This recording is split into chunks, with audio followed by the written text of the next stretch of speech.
window's not gonna last much longer. Deep Blue Sea 3 is a true, like, action-adventure movie. Those sharks have been altered. This is exactly what I wanted to do as a kid. Great whites are the sharks that are at the top of the food chain, and that must mean that there's something different about these bulls in our film. All of them came prepared to really work hard at what they needed to do. Camera? There's some pretty big fight scenes towards the end where she sort of turns into kind of an action hero.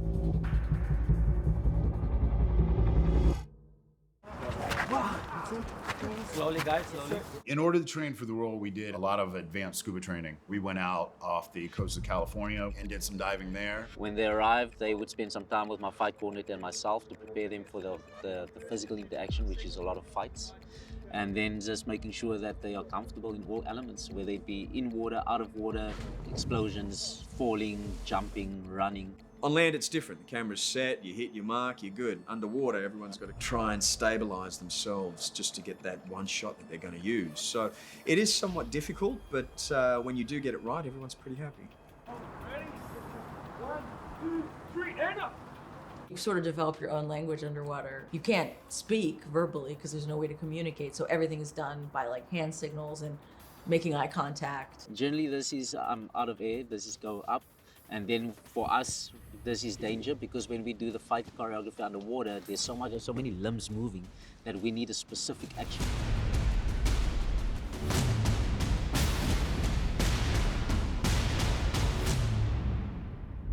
There's a sequence between Shil and Emma where there's a lot of choking underwater, and we're doing this with the actors and they're fantastic doing it.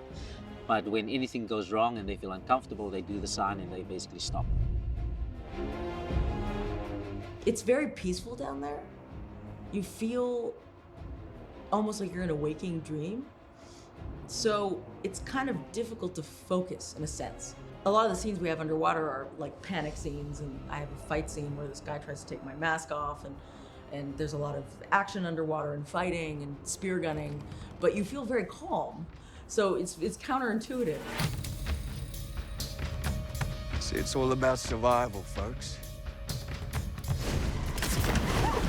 The explosions is really a very close communication between Dave, our special effects supervisor, and myself to really understand where all the blasts are, where I can put my stunt performers in a safe space, and then also the actors, because we want to put them in the hot seat, if you will, so we can tie them into the action that's happening.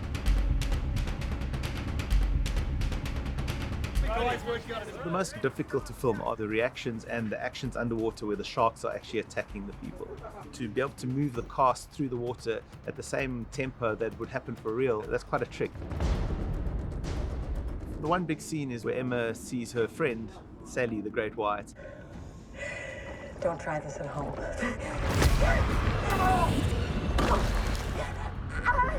That type of thing was a little bit tricky. A lot of time was taken into getting that reaction because obviously the shark's not there.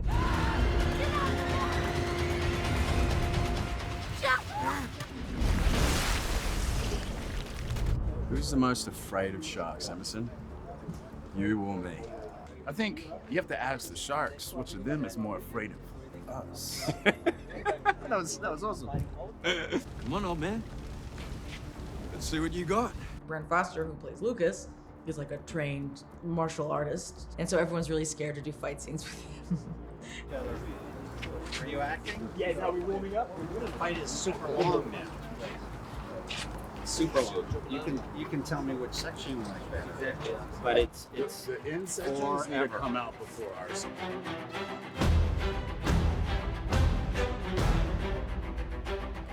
Brent Foster is a lethal weapon. I mean, the guy really does have, I think it's 5,284 championship belts or something ridiculous. He is one of the most advanced martial artists that I've ever met as an actor. That is an actor as well, not just here for the martial arts. John Pogue, fantastic guy. I actually really like him. We are literally making music together. We have really skilled professional adventurer filmmakers with us to help us, but it's arduous and quite difficult. This third installment is going to raise the bar a little bit.